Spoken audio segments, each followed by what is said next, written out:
여러분, 우리가 인생을 살다 보면 자꾸만 뭔가를 세워갑니다.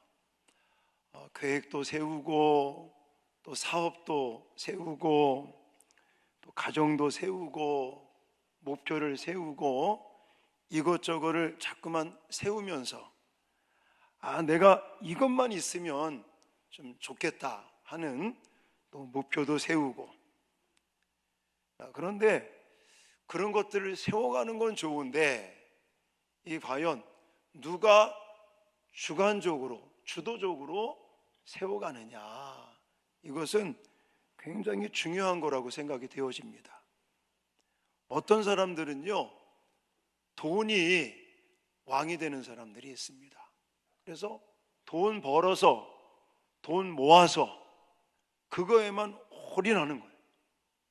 그러면 그렇게 돈이 왕이 되는 사람은 어떨까? 또 어떤 사람은 성공을 왕처럼 그렇게 생각하면서 살아가는 사람들이 있어요. 제가 이런 얘기 한다고 해서 성공하지 말라는 얘기는 아닙니다. 근데 과연 무엇 때문에 성공하려고 하는 것이고, 누구에 의해서 성공할 수 있는 거냐, 이런 부분들을 좀 생각해 봐야 됩니다. 왜 그런 거 아니면, 오늘 본문에 보시면 한 왕이 세워집니다. 이름하여 여호아하스라고 하는 왕이 세워졌는데, 몇 절밖에 안 나와요? 4절. 4절밖에 안 나왔어요. 또 그가 통치하는 기간은 몇 년, 몇십 년이 아니라 3개월짜리, 3개월의 통치를 하고 말았습니다. 자, 너무 안타깝지 않습니까? 왕 아무나 되겠습니까? 우리나라 예를 들어 대통령 된다는 게 쉽겠습니까?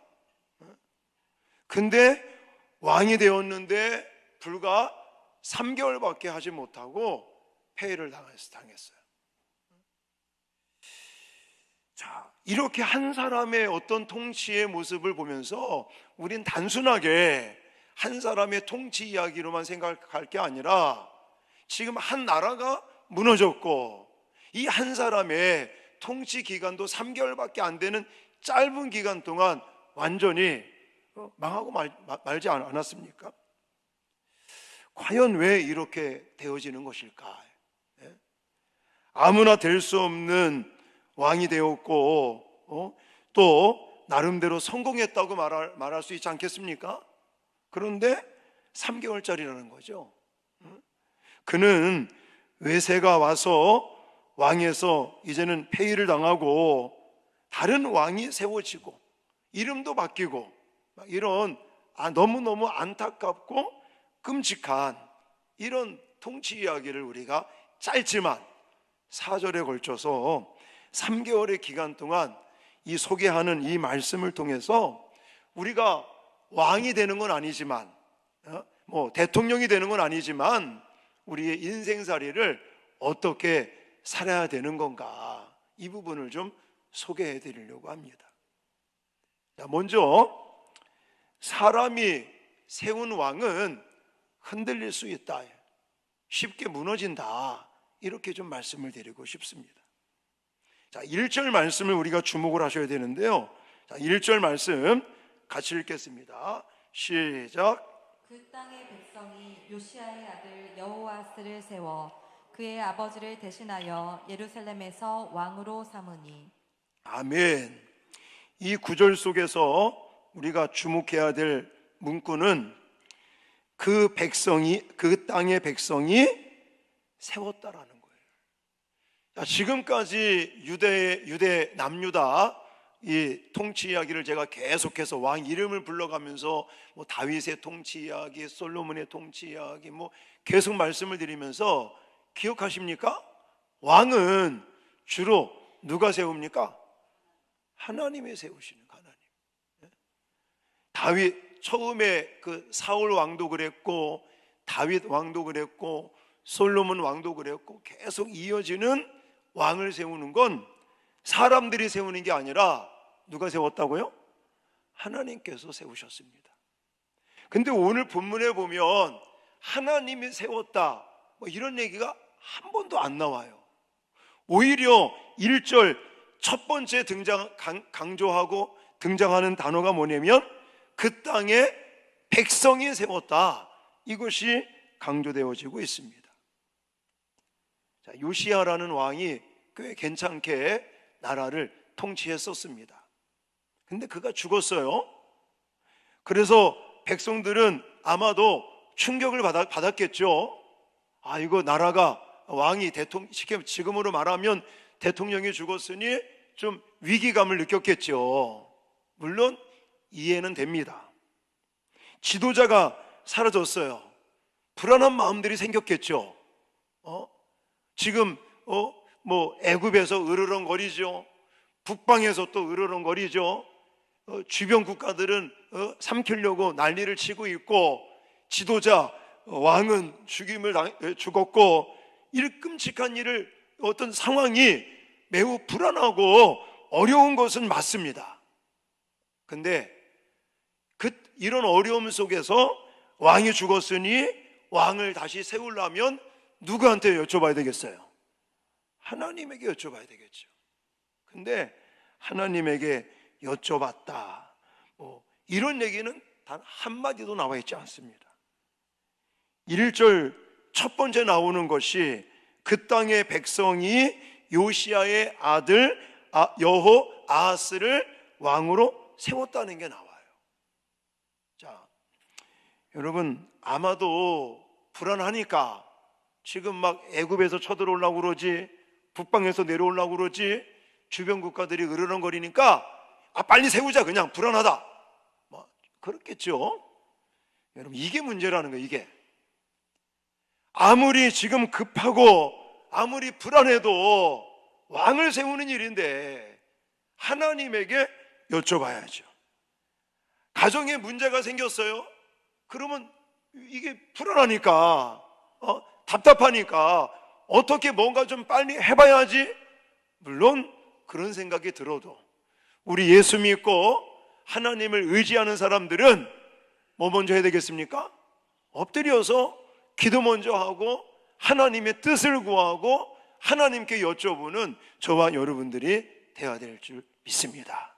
그게 바로 하나님을 왕으로 모시며 사는 사람들의 모습인 것입니다. 여러분 가만히 생각해 보세요. 우리 교회 다니고 예수 믿는다는 우리들이 말로는 뭐라고 그래요? 하나님이 우리 가정의 주인이십니다. 하나님이 내 인생의 왕이십니다. 말은 그렇게 잘합니다. 저도 그렇게 하고요. 근데 지내보고 나면 어떤 일들이 벌어져요?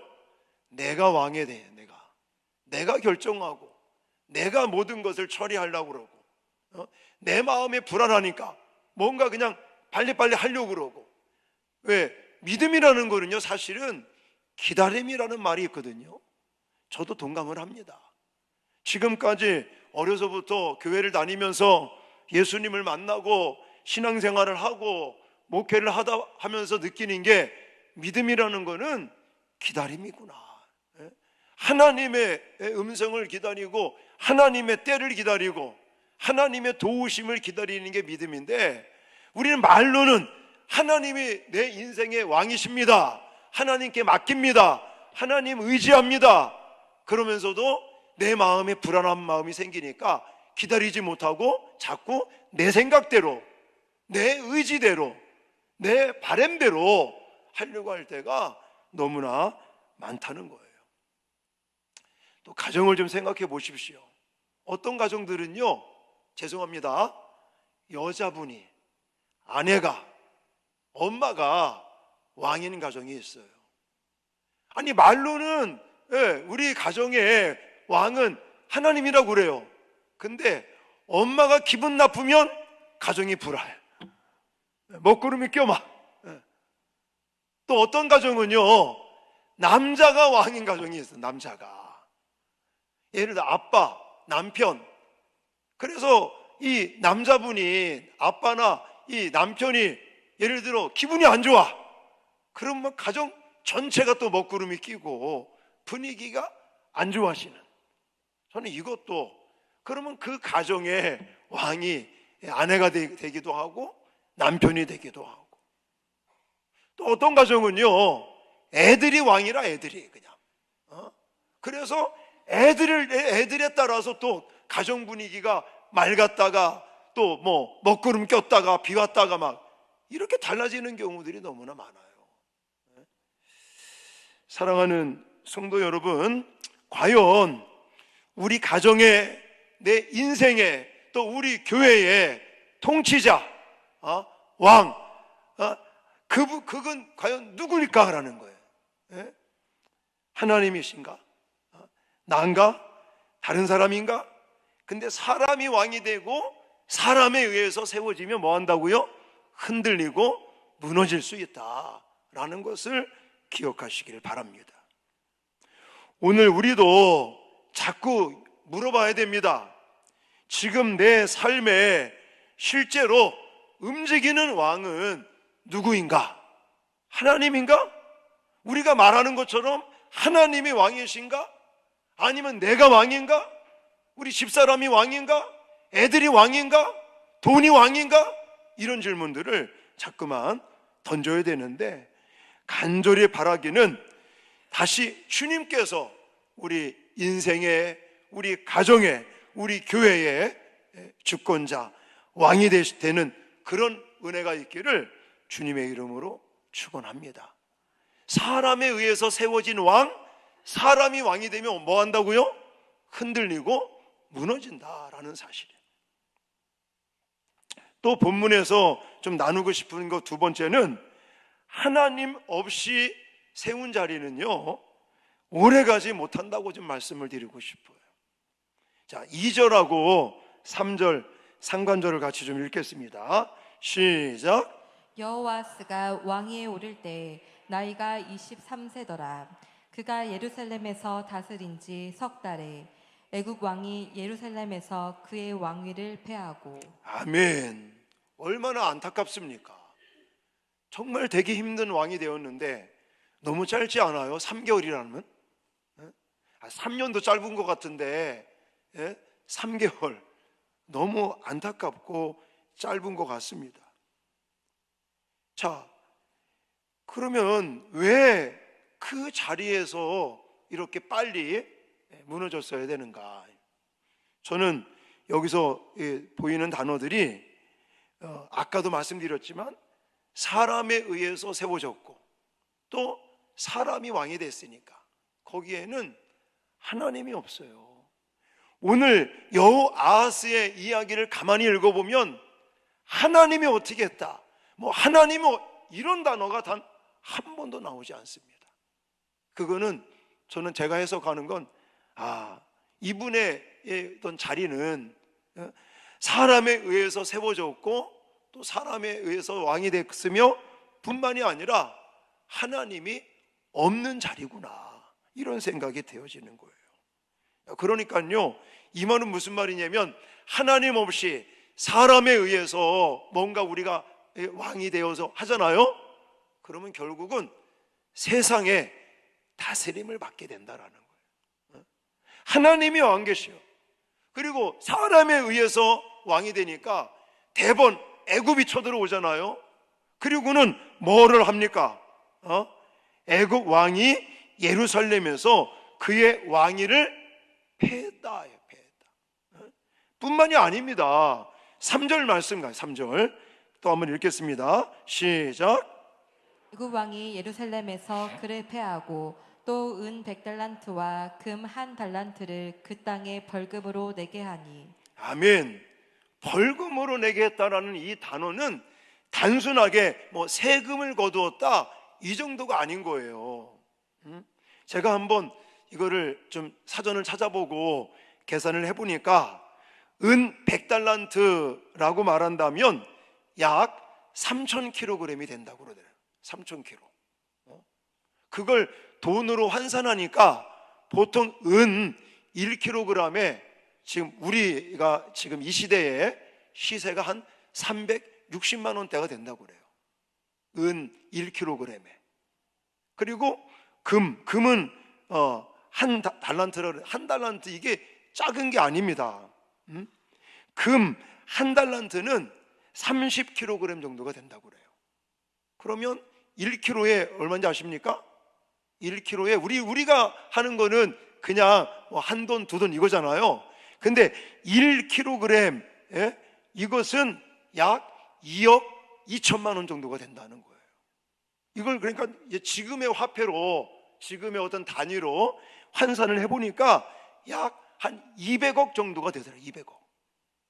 이걸 벌금으로 물리고 있는데, 단순하게 그냥 벌금 물리면서 세금을 걷어들인다, 이 정도가 아니고요.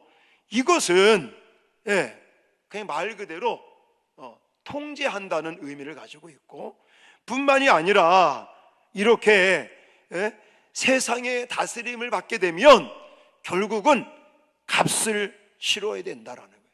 엄청난 값을 치러야 된다. 하나님 없이 왕을 세워서, 하나님이 아닌 사람에 의해서 왕을 세워서, 그러니까 애굽이 쳐들어왔고, 뿐만이 아니라 이렇게 벌금, 세금을 걷어들이는데, 이건 단순한 세금이 아니라 통제를 한다는 말이 의미가 있는 것이고, 또 하나님 없이 세상에 다스림을 받게 되면 뭐를 치러야 된다? 값을 치러야 된다라는 거예요. 단순하게 생각할 게 아니라 우리는 왕하고는 관계없는 삶을 삽니다. 그러니까 이걸 그렇게 해석할 게 아니라, 그렇게 적용할 게 아니라, 내가 예를 들어서 하나님이 왕이 되셔야 되는데 내가 왕이 됐다, 아니면 세상의 다른 것들이 내 인생의 왕이 됐다, 그러면 우리는 세상에 다스림을 받게 되고 또 값을 치러야만 된다라는 거예요. 이 부분을 꼭 기억하시기 바랍니다. 마지막으로 세 번째 좀 강조드리고 싶은 것은 이름을 바꾸는 거에 대해서 좀 말씀드리고 싶어요. 세상은 이름을 바꿉니다. 하지만 하나님은 정체성을 다시 회복시킨다는 사실을 꼭 믿으시기 바랍니다. 자, 4절 말씀을 같이 한번 읽어볼까요? 4절 시작. 애굽 왕 느고가 그의 형 엘리야김을 세워 유다와 예루살렘의 왕으로 삼고 그의 이름을 고쳐 여호야김이라 하고. 아멘. 자, 그거예요. 이제 애굽 왕 노고가 쳐들어왔어요. 그리고 나서는 세금을 벌금을 그렇게 때리질 않나, 또 이름을 바꿔버려. 이름을. 옛날 왜 우리나라 일제 치하 때 이름 바꿨던 거 기억나시죠? 똑같은 거예요.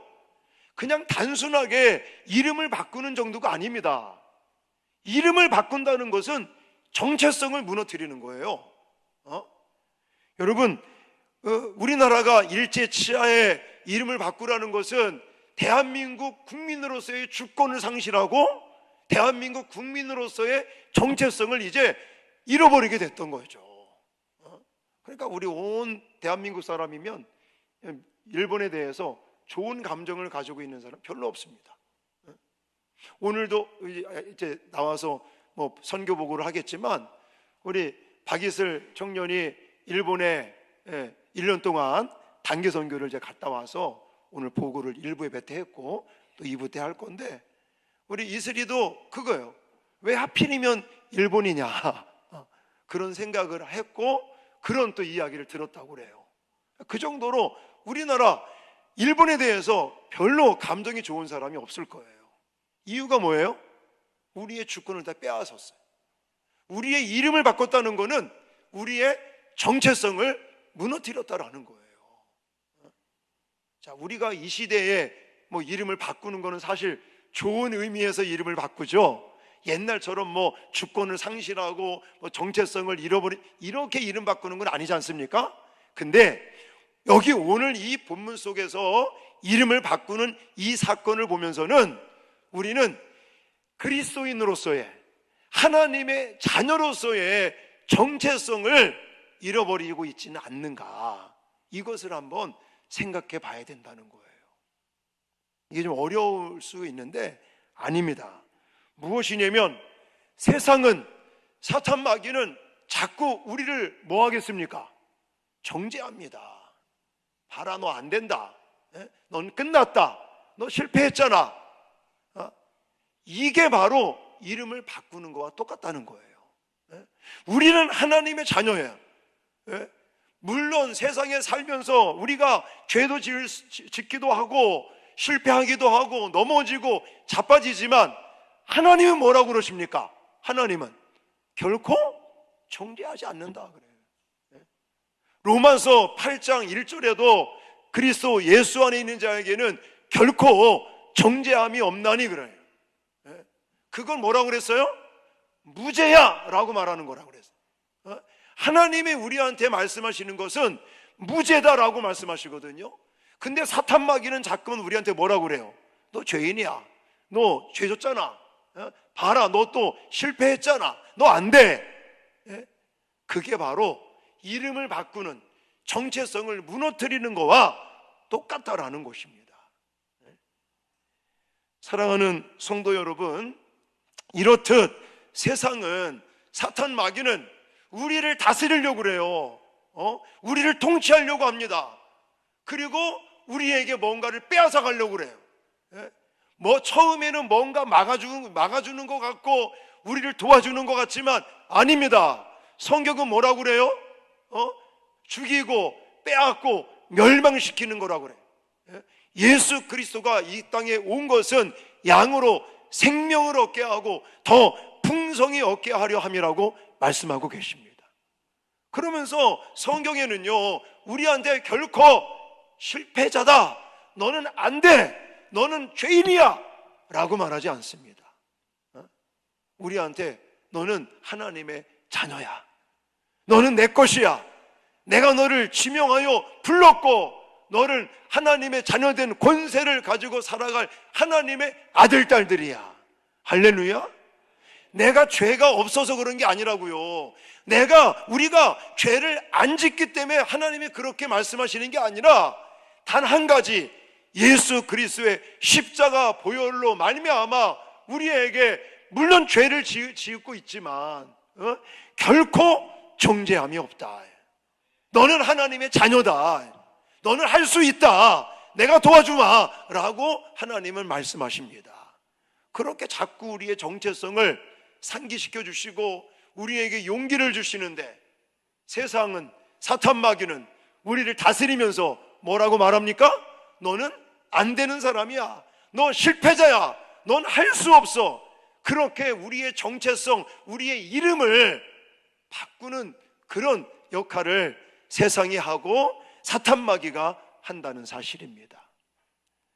사랑하는 성도 여러분, 오늘 여호아하스라고 하는 이 옛날 한 사람의 짧은 3개월밖에 안 되고 성경 구절을 이렇게 따져보면 4절밖에 안 되는 짧은 통치 이야기지만, 이거는 그냥 단순한 한 사람의 통치 이야기가 아니고 오늘날 이 시대를 살아가는 저와 여러분의 인생 이야기와 똑같다는 사실을 꼭 기억하시기 바랍니다. 그러면서 우리가 기억해야 될 거, 사람이 세우는 왕, 사람에 의해서 세우는 왕은 어떻게 한다고요? 흔들리고 쉽게 무너진다. 내가 왕이 돼서 말로는 하나님이 내 인생의 왕이십니다, 나를 다스려 주십시오, 나를 인도해 주십시오, 말은 그렇게 하더라도 여전히 일상생활 속에서 내가 왕이 되며 살아간다면 우리들도 무너질 수 있고 쉽게 흔들린다는 사실을 잊지 마시기 바랍니다. 하나님이 안 계시면요, 오래가지 못합니다. 하나님이 안 계시면 편할 것 같으죠.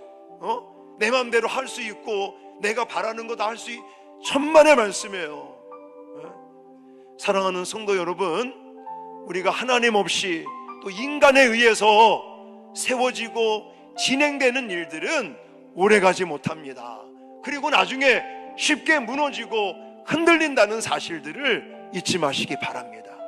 그러므로 날마다 하나님이 우리의 인생을, 우리의 삶을 다스리시고 통치하시는 삶이 될 수 있기를 주님의 이름으로 축원합니다. 그럴 때 필요한 게 뭔지 아십니까? 기다림이라는 거예요. 기다림. 본문에 그게 나와 있지는 않습니다.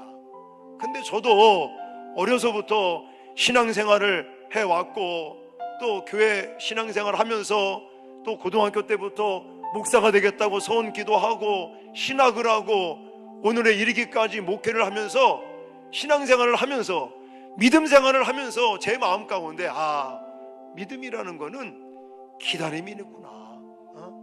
내가 원하고 내가 바라고 내가 계획한 것들 막 하나님 보고 해놓으라고 막 그게 믿음이 아니라 하나님께서 다스리시는, 또 하나님께서 통치하시는 그 하나님의 주권을 우리가 인정하고 하나님의 때, 하나님의 방법을 따르고 기다리는 것이 바로 믿음이구나 라는 생각을 저는 많이 하고 있습니다. 그러므로 저와 여러분들도 눈에 보이진 않지만 지금도 우리의 인생을 다스리시고 통치하시는 하나님을 내 인생의 왕으로 모시고 또 하나님의 때를 기다리면서 하나님의 방법을 추구하며 살아가는 저와 여러분들이 되어질 수 있기를 주님의 이름으로 축원합니다. 하나님이 없이 사람에 의해서 세워지는 이 왕은 쉽게 흔들리고 무너지고 오래가지 못한다. 뿐만이 아니라 세상의 다스림을 받으면 우리는 어떻게 한다? 정체성을 잃어버리게 돼요. 우리의 이름을 바꿔버려요, 자꾸만. 하지만 우리는 결코 정체성을 잃어버리면 안 됩니다. 하나님께서는 우리를 자녀 삼아 주셨고, 또 우리로 하여금 하나님은 할 수 있다, 내가 너를 도와준다 라고 말씀하시는 사실들을 기억하시고, 정말 우리의 인생이 하나님에게도 기쁨이 되고 우리에게도 영광이 되는 그런 아름다운 인생이 될 수 있기를 주님의 이름으로 축원합니다.